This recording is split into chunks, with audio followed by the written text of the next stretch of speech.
to the Coral Finder tips, tricks and accessories video. This video assumes you have already viewed the How to Use the Coral Finder movie, and in it I will attempt to give you the good oil on the practical aspects of using the Coral Finder in the field. The Coral Finder is made up of the following components: a thin, protective, clear outer cover, a heavy polypropylene protective back slate with attachment holes, a heavy plastic spiral binding, and 34 full colour print polypropylene pages coated with a UV resistant varnish. As ever, here is Rachel, my beautiful wife and program coordinator of the CICBP, and she's holding a brand new Coral Finder in her hot little hand. She's excited. Selecting lookalike pages is done using the tabs that run down the right hand side of the Finder. The pages are very strong, you cannot tear them, so it's okay to flex the pages to make the tabs come apart. The back slate is quite thick and adds rigidity to the Coral Finder, which helps when writing data and fending off unwanted visitors. On the inside is a scale for use during the coral identification process, and at the top there are colour swatches for colour correction of your photos after the dive. The other swatches are taken from the Coral Watch Coral Health chart and can be used to track coral health of stressed corals over time. You'll notice the back slate has several holes. These are for attaching things to the Coral Finder and the Coral Finder to you. If you are a snorkeler, you will probably prefer the Coral Finder in its natural state of being slightly buoyant. However, if you are a diver, you'll definitely prefer that it is slightly negatively buoyant, like this. To do this, just purchase a snap shackle, preferably stainless steel, with a weight of around 60 grams. You can then use the snap shackle to attach the Coral Finder to your dive vest for hands-free operation.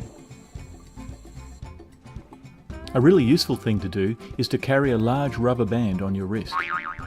Use it to keep the Coral Finder from splaying open in the current.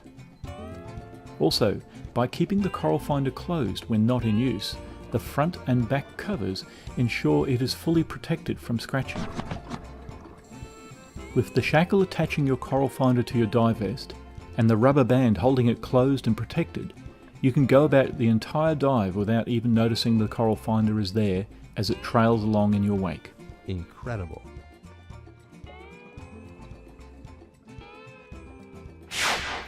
Now for the part you've all been waiting for, fashion accessories. As one reaches one's dotage, you find that your eyes aren't what they used to be, and so it's not unusual to need a little assistance in that department. The solution is a cheap and cheerful plastic magnifying glass. You can also find some with a little higher magnification window built into them, like the one on screen. In fact, if the truth be known, you don't have to have failing eyesight to need a magnifying glass.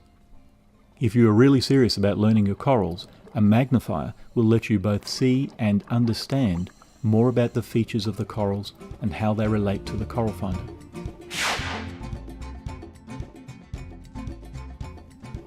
Data collection is an important part of improving your coral IDs and of conducting marine surveys generally.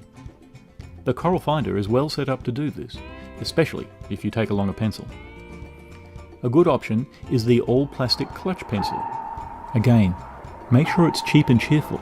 That way you can buy two, and you won't mind consigning them to history at the end of a dive trip.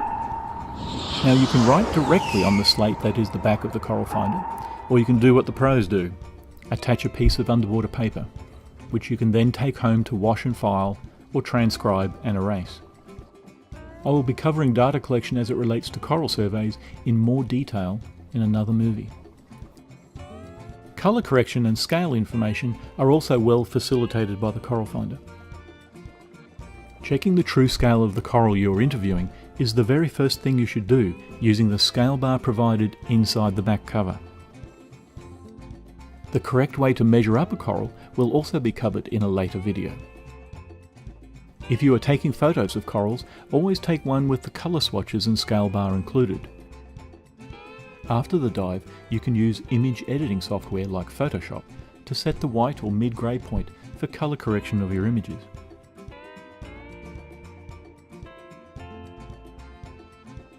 And so, as Rachel says farewell, she swims sweetly into the sunset. Good luck on your voyage, Rachel. Au revoir.